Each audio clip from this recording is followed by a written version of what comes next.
My name is Emmett Martin. I am 22. I am adopted from China. In Michigan, I swam through high school. I didn't start swimming though until I was in 7th grade because I was a fat little kid and my mom wanted me to get a little exercise in. That ended up me developing the love for the sport. When I was a junior in high school at a state meet, and I got asked about the Paralympics, and that's how I got into it today. When I was younger, I hated swimming. I hated just getting up early on a Saturday at 8 a.m. I wanted to sleep in. I wanted to be a kid. I wanted to be a high schooler. I want to play video games. I'm like, if I put the effort in I do today, I would have been a much better athlete because I really didn't get all serious until my senior year of high school, and then COVID hit, and it didn't really matter because I couldn't even do a lot of swimming. During the Paralympics was not easy. I mean, when I first started, I did flag football for 6 years of my life. It was like 1st grade, 6th grade. I took a year, no one ever threw me the ball. I mean, who wants to throw the ball to a one-handed kid? I mean, let's be honest here, guys. And then I met this athlete. His father met me on the pool deck and told me, hey, how about you try out for Paralympics? I'm like, I don't know what that is, but I will gladly see what it is.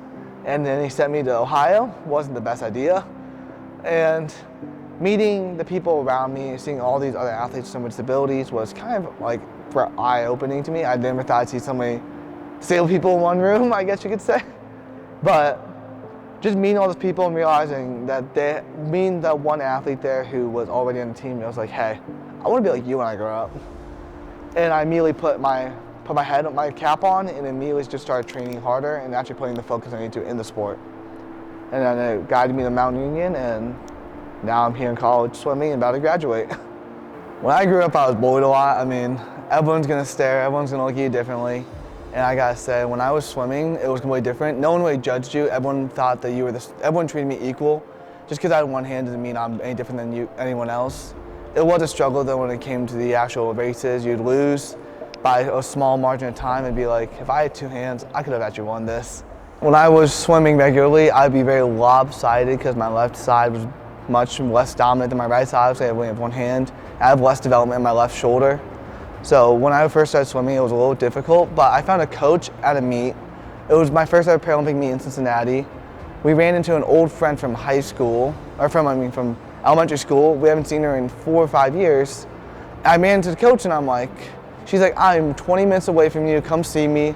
Life changer. She was specialized in training kids with disabilities, so she was able to adjust my stroke so that I would be able to adjust my left hand to fit my right side of my body, even though it was technically a little weaker.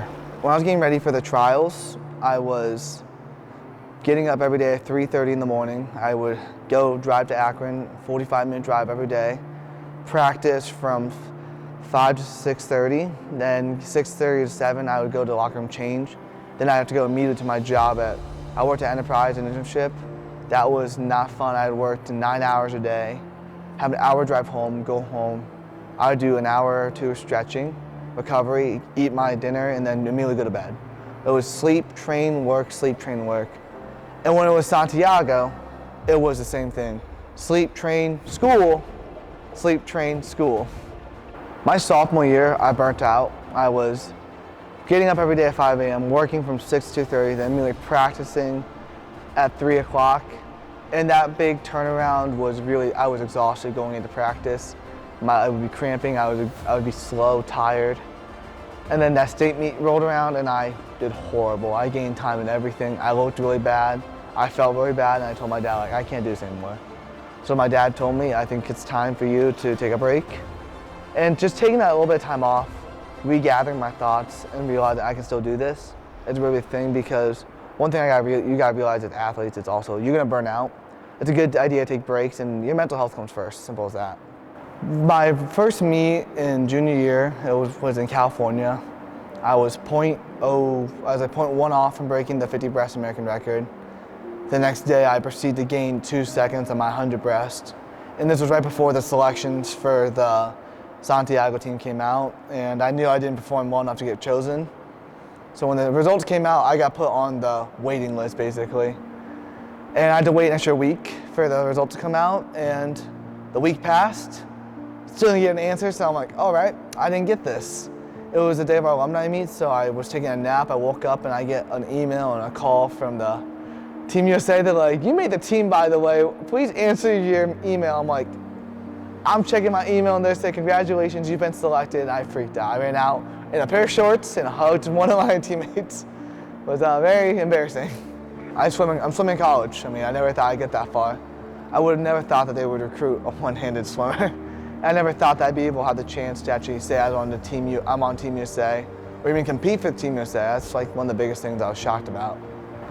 To all the younger athletes out there, don't give up. I mean, there's going to be roads, there's going to be roadblocks, there's going to be bumps, but you just got to move past it. To my coaches, I say thank you for caring about me and actually forcing me to get up in the morning to continue swimming, because if I didn't have a coach who didn't care in high school, I wouldn't be swimming. Let's be honest. He made practices mandatory. He made 3 morning practices a week mandatory, and because of that, I'm disciplined. And to my younger self, I like to tell him that you're going to be doing great things in life. You're not going to realize it. The bullying's going to empower you, and you're going to make friends along the way. And you need to realize that when you're younger, that you shouldn't let those people hurt you.